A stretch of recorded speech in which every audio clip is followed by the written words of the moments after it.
இந்த சிறப்புக்குரிய விழாவில் பங்கேற்கும் வாய்ப்பினை தந்த எழும்பூர் நீதிமன்ற வழக்கறிஞர் சங்கத்தினருக்கு முதல்ல என்னுடைய நன்றியை நான் தெரிவித்துக் கொள்கின்றேன். பேசும்பொழுது குறிப்பிட்டு சொன்னார்கள், அழைத்தவுடன் வந்ததற்கு நன்றி என்று.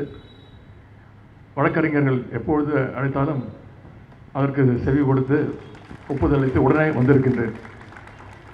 அது விழாவாக இருந்தாலும் சரி, வழக்காக இருந்தாலும் சரி, உங்கள் பேச்சை யாராலும் மீற முடியாது. அந்த வகையில் இன்றைக்கு இந்த நிகழ்ச்சியில் கலந்து கொள்ள வாய்ப்பை அளித்த எனக்கு மீண்டும் நன்றி தெரிவித்துக் கொள்கின்றேன்.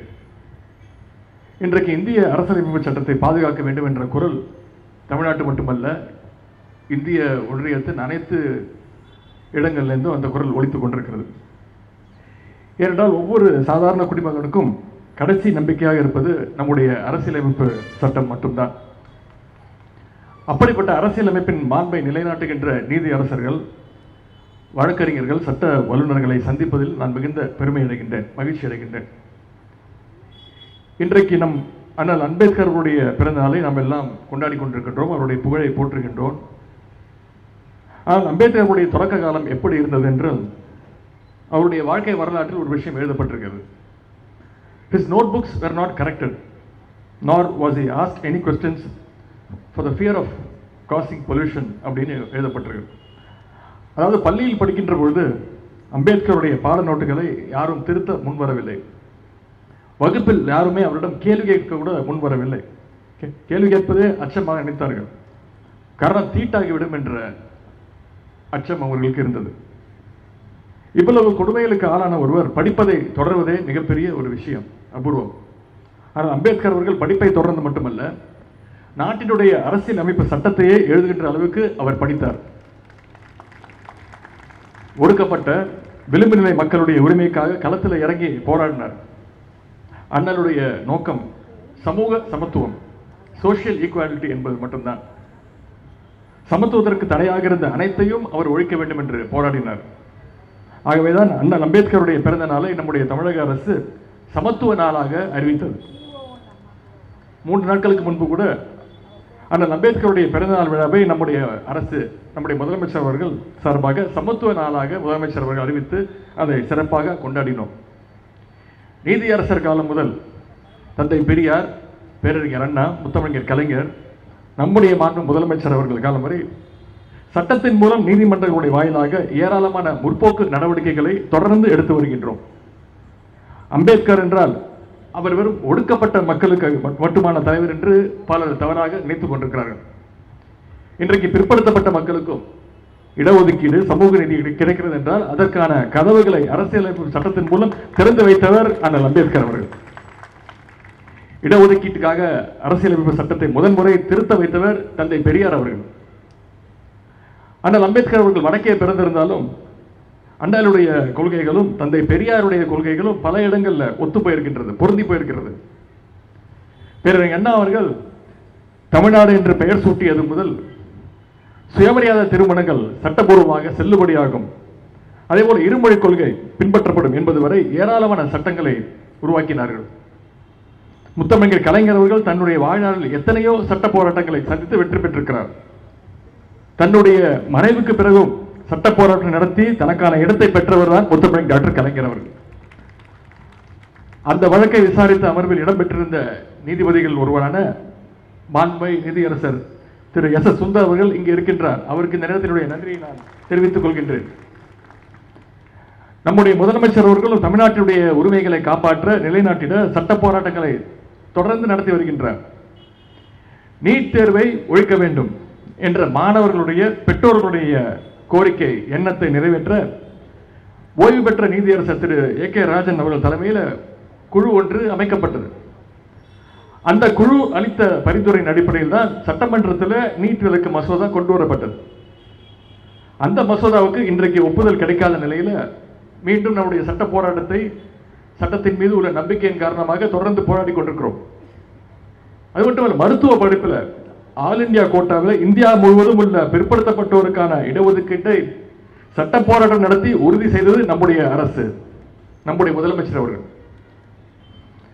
இப்பொழுது அனைத்து சாதியினரும் அர்ச்சகராகலாம் என்ற சட்டத்தை நிலைநாட்டவும் நம்முடைய அரசு உச்ச நீதிமன்றத்தில் தொடர்ந்து போராடி கொண்டிருக்கிறது. அண்மையில் உங்களுக்கு தெரியும், பாராளுமன்றத்தில் நிறைவேற்றப்பட்ட அந்த வக்ஃப் திருத்த சட்டத்திற்கு எதிராகவும் நம்முடைய அரசும் கழகமும் வழக்குகளை தொடர்ந்திருக்கிறது. இன்றைக்கு இந்த வழக்கில் ஒரு நல்ல செய்தி கிடைத்திருக்கிறது.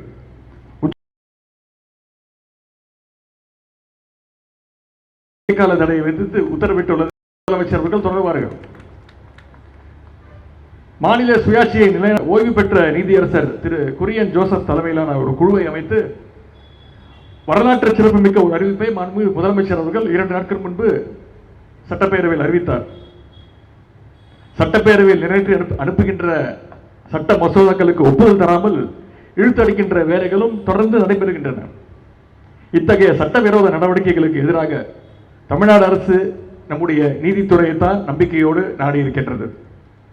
அந்த நம்பிக்கை வீண் போகாத வகையில் உச்சநீதிமன்றம் சமீபத்தில் ஒரு வரலாற்று சிறப்புமிக்க தீர்ப்பை இந்தியாவுக்கும் அல்ல ஒட்டுமொத்த இந்தியத்திற்குமே கொடுத்திருக்கிறது. எனவே தனிப்பட்ட சாமானிய மக்களுடைய நம்பிக்கையாக மட்டுமல்லாமல் மாநில அரசுடைய நம்பிக்கையாகவும் இன்றைக்கு நீதித்துறை தான் சிறப்பாக செயல்பட்டுக் கொண்டிருக்கிறது. ஆகவேதான் நீதிமன்றங்களுக்கு தேவைகள், வழக்கறிஞர்கள் நலன் போன்றவற்றுக்காக நம்முடைய அரசு ஏராளமான திட்டங்களை செயல்படுத்தி வருகின்றது. சென்னையில் ஒருங்கிணைந்த நீதிமன்ற வளாகத்தை 315 கோடி ரூபாய் மதிப்பீட்டில் அமைக்க முதலமைச்சர் அவர்கள் 2022ஆம் ஆண்டு அடிக்கல் நாட்டினார்கள். அதற்கான பணிகள் தற்போது நடைபெற்று வருகின்றது. வழக்கறிஞர் நல நிதியை 7 லட்சம் ரூபாயிலிருந்து 10 லட்சம் ரூபாயாக நம்முடைய முதலமைச்சர் அவர்கள் உயர்த்தி கொடுத்திருக்கிறார். வழக்கறிஞர்களுடைய நலன் காக்கவும் நீதிமன்றங்களுடைய கட்டமைப்பை மேம்படுத்தவும் கழக அரசு தொடர்ந்து செயல்பட்டுக் கொண்டிருக்கிறது. பல்வேறு நடவடிக்கைகளை எடுத்து வருகின்றோம். நீதித்துறையை பொறுத்தவரை தமிழ்நாட்டுக்கென்று தொடர்ந்து 2 கோரிக்கைகள் இருக்கின்றது. ஒன்று, சென்னை உயர்நீதிமன்றத்தில் தமிழை வழக்காடு மொழியாக கொண்டு வர வேண்டும். இன்னொரு முக்கியமான கோரிக்கை, உச்சநீதிமன்ற கிளையை தமிழ்நாட்டில் விரைவில் அமைத்திட வேண்டும் என்பது அந்த கோரிக்கை. இதற்காக நம்முடைய முதலமைச்சர் அவர்கள் நம்முடைய அரசும் தொடர்ந்து குரல் கொடுத்து வருகின்றது. இதை சாத்தியப்படுத்த வேண்டும் என்று நம்முடைய எழும்பூர் நீதிமன்ற வழக்கறிஞர்கள் சங்கம் உட்பட பல்வேறு வழக்கறிஞர் அமைப்புகளும் குரல் கொடுத்து வருகிறார்கள்.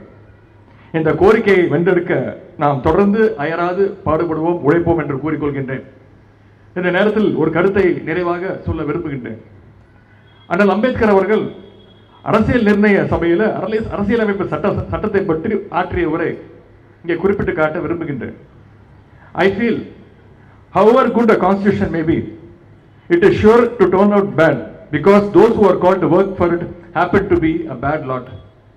However bad a constitution may be, it may turn out to be good if those who are called to work for it happen to be a good lot. அதாவது அரசியலமைப்பு சட்டம் எவ்வளவு நல்லதாக இருந்தாலும் அதை நடைமுறைப்படுத்துவோர் கெட்டவர்களாக இருந்துவிட்டால் அரசியலமைப்பு சட்டமும் கெட்டதாகிவிடும். அதே போல ஒரு அரசியலமைப்பு சட்டம் எவ்வளவு கெட்டதாக இருந்தாலும் அதை நடைமுறைப்படுத்துவோர் எவ்வளவு நல்லவர்களாக இருந்தால் அந்த அரசியலமைப்பு சட்டமும் நல்லதாக மாறிவிடும் என்று சொன்னவர் சட்டமேதை அண்ணல் அம்பேத்கர் அவர்கள். எனவே அரசியலமைப்பு சட்டத்தை பாதுகாப்பதோடு அது சரியான நபர்களுடைய கரங்கள் அது இருப்பதையும் நாம் அனைவரும் உறுதி செய்ய வேண்டும். அரசியலமைப்பு சட்டத்தை நாம் பாதுகாத்தால் அந்த அரசியலமைப்பு சட்டம் நம்மை பாதுகாக்கும், நம்முடைய நாட்டை பாதுகாக்கும்.